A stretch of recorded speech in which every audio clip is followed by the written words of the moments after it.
সুপ্রিয় খামারি ভাই বোনেরা, আপনাদেরকে ঈদুল আজহার অগ্রিম শুভেচ্ছা। ঈদুল আজহা উপলক্ষে যে সকল খামারি ভাই বোনেরা গরু মোটা তাজা করতেছেন,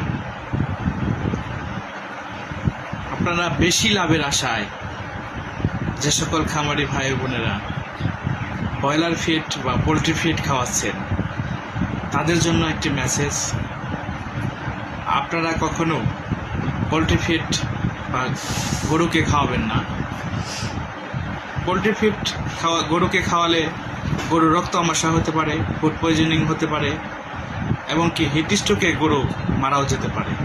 এতে আপনার খামারের বড় ধরনের সমস্যা হতে পারে, বড় ধরনের ক্ষতির সম্মুখীন হতে পারে।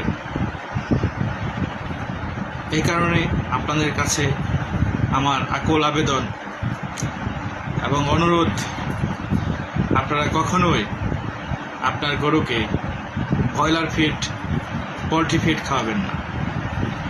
আপনার গরুকে আপনি গমের ভুসি, খেসারির খোসা, ছোলার খোসা, ধানের কুড়া, কাঁচা ঘাস, খড়, এগুলো একটু বেশি পরিমাণে খাওয়ান।